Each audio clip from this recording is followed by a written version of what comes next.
बिस्मिल्लाहिर्रहमानिर्रहीम। तो दोस्तों आज हम बात करेंगे एक्सेल में पाइवेट टेबल की ट्रिक्स के बारे में। पाइवेट टेबल ट्रिक्स आपको मैं बताऊंगा आज की क्लास में, और ये पाइवेट टेबल किस तरीके से यूज़ किया जाता है तो इसके ऊपर जो हम अपने डिफरेंट क्लासेस को अपलोड कर चुके हैं, तो आप वहां से देख सकते हैं कि पाइवेट टेबल को किस लिए और कहाँ यूज़ किया जाता है। तो यहाँ पर मैं आपको एक बार थोड़ा सा ब्रीफ कर देता हूँ कि पाइवेट टेबल आपके लिए सबसे ज़्यादा आपकी हेल्प कब करता है, जब आपके पास डाटा आपके पास बहुत ज़्यादा हो एक्सेल में, तो आप अपने टेबल को सॉर्ट करने के लिए जो है वो पाइवेट टेबल की हेल्प लेते हैं।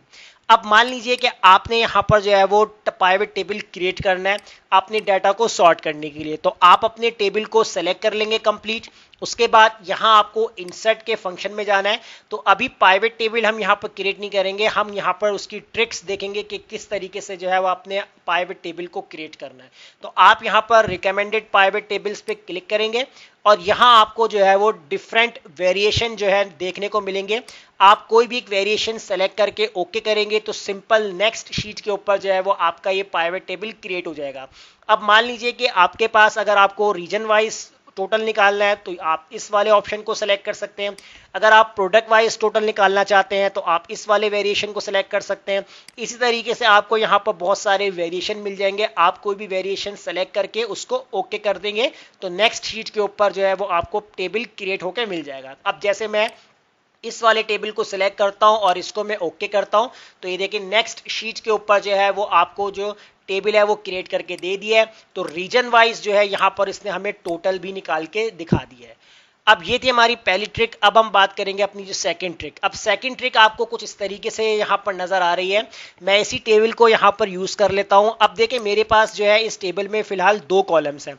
अगर आपके पास 2 हो, 5 हो या 10 कॉलम हो तो आपके पास जो है वो टेबल कुछ इस तरीके से नजर आएगा कि फर्स्ट कॉलम में आपको यहाँ पर फिल्टर लगा हुआ नजर आ रहा है, लेकिन इसके अलावा सेकंड कॉलम में आपको फिल्टर लगा हुआ नजर नहीं आ रहा। अब ये फिल्टर आपको अप्लाई कैसे करना है, तो अगर आप यहाँ पर डाटा में जाते हैं तो देखिए ये डाटा वाला जो फिल्टर है इसको यहाँ पर अभी एक्टिव नहीं हुआ हुआ, ये डीएक्टिव आपको नजर आ रहा है। अब इसके बाद आपको यहाँ करना क्या है कि इसको किस तरीके से एक्टिव करना है, आपने नेक्स्ट कॉलम में आकर यहाँ पर कहीं पे भी क्लिक कर देना है। उसके बाद आप देखें फिल्टर वाला ऑप्शन आपका एक्टिव हो गया है। तो अब यहाँ पर आप इसको फिल्टर पे क्लिक करेंगे तो ये देखें आपका जो है वो फिल्टर सेकंड कॉलम के ऊपर भी अप्लाई हो गया। और अगर वापस से फिल्टर हटाना है तो इसको आपने फिल्टर पे चेक हटा देना है। अब ये हमारी हो जाएगी सेकंड ट्रिक, ठीक है। इसके बाद हम बात करेंगे अपनी थर्ड ट्रिक के बारे में। अब थर्ड ट्रिक के बारे में आपको किस तरीके से और यहाँ पर क्या काम करना है, तो इसके लिए जो है मैं अपनी नेक्स्ट शीट ओपन करता हूँ। अब यहाँ मुझे जो है वो आपको जो टेबल नजर आ रहा है, एक प्राइवेट टेबल जो हमने पहले से क्रिएट करके रखा हुआ है। अब इस टेबल के अंदर आपको किसी भी कैटेगरी के अकॉर्डिंग, यानी कि आप चाहते हैं कि कैटेगरी के अकॉर्डिंग या रीजन के अकॉर्डिंग या कोई और कॉलम हो, तो आप यहाँ पर स्लाइसर बनाना चाहते हैं। स्लाइसर एक बटन के थ्रू काम करता है जिससे आप अपने डाटा को इजीली सॉर्ट कर सकते हैं। तो आपको करना है क्या है, सिंपली प्राइवेट टेबल के ऊपर आपने क्लिक करना है और आप यहाँ पर एनालाइज वाले ऑप्शन पे जाएंगे और यहाँ जो आपको नजर आ रहा है इंसर्ट स्लाइसर, इसके ऊपर आपने क्लिक कर देना है। तो आपको इंसर्ट स्लाइसर में यहाँ आपको डिफरेंट कैटेगरी नजर आएगी। आपको रेवेन्यू, प्रोडक्ट, कैटेगरी या रीजन के अकॉर्डिंग जिसको भी आपको यहाँ पर सिलेक्ट करना है। वैसे यहाँ पर रीजन सिलेक्ट कर लेता हूँ और इसके बाद मैं ओके कर दूंगा। तो देखिए मेरा जो है वो स्लाइसर ऐड हो चुका है। अब इस स्लाइसर के थ्रू मैं अपने पूरे डाटा को सॉर्ट कर सकता हूं। अगर आपको सिर्फ ईस्ट का डाटा देखना है तो जैसे क्लिक करेंगे ईस्ट का डाटा नजर आ रहा है, नॉर्थ का देखना है नॉर्थ का नजर आ रहा है, साउथ या वेस्ट।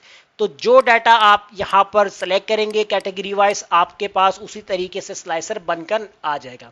अब वापस से इसको पूरा डाटा अगर आपको शो करवाना है तो यहां से आप इसको क्लियर फिल्टर पे क्लिक कर दीजिएगा तो पूरा डाटा आपको यहाँ पर शो होके नजर आएगा। अब ये स्लाइसर भी अगर आपको रिमूव करना है तो आप यहाँ पर डिलीट पे क्लिक कर दें तो स्लाइसर भी आपका रिमूव हो जाएगा। अब बात करेंगे हम अपनी जो है वो फिफ्थ ट्रिक के बारे में। तो ट्रिक जो होगी आपकी फिफ्थ वो क्या होगी, इसी टेबल को हम यूटिलाइज करते हैं कि एक कॉलम जो आपको सबसे लास्ट में नजर आ रहा है जिसमें आपको टोटल जो नजर आ रहा है, लेकिन अगर आप चाहते हैं कि इनका टोटल मुझे एक परसेंटेज वाइज नजर आए तो आपको करना क्या है, बहुत ही सिंपल है। जब आप प्राइवेट टेबल पे क्लिक करेंगे तो राइट साइड पे आपको प्राइवेट टेबल की फील्ड्स नजर आएंगी। आपने रेवेन्यू वाले ऑप्शंस को दोबारा से वैल्यू वाले सेक्शन के अंदर ड्रैग कर देना है। उसके बाद अगर आप देखेंगे कि 2 कॉलम्स आपको यहाँ पर नजर आ रहे हैं। अब जो लास्ट कॉलम होगा इसके ऊपर आपने राइट क्लिक करना है, शो वैल्यूज पे जाना है और यहां पर जो है परसेंटेज ऑफ कॉलम टोटल पे आपने क्लिक कर देना है। तो जैसे ही आप क्लिक करेंगे तो यहां आप देख सकते हैं कि ये टोटल है, कंप्यूटर रीजन ईस्ट बता रहा है, उसका टोटल बता रहा है और उसकी परसेंटेज भी आपको निकाल के दिखा रहा है कि इसकी कितनी परसेंटेज हो चुकी है। तो इसी तरीके से अगर आप यहां पर हेडिंग चेंज करना चाहते हैं तो आप यहां पर डबल क्लिक कर दीजिएगा। तो यहां से जो है वो आप जो है अपनी हेडिंग का नेम चेंज कर सकते हैं। जैसे मैंने यहां पर टाइप कर दिया परसेंटेज, तो उसके बाद आप यहां पर एंटर कर दीजिएगा। तो ये देखें आपके पास आपके टेबल की जो हेडिंग्स है वो भी इजीली चेंज हो चुकी है। तो ये कुछ ट्रिक्स थी पाइवट टेबल की जो कि मैंने आपको आज की क्लास में बताया है और आपके साथ ये ट्रिक्स शेयर की हैं। उम्मीद करता हूँ आज का टॉपिक आपको जरूर समझ में आ गया होगा। वीडियो अच्छी लगी लाइक कीजिए, फ्रेंड्स में शेयर कीजिए और हमारे चैनल को सब्सक्राइब करना मत भूलिएगा। मिलते हैं नेक्स्ट वीडियो में। शुक्रिया।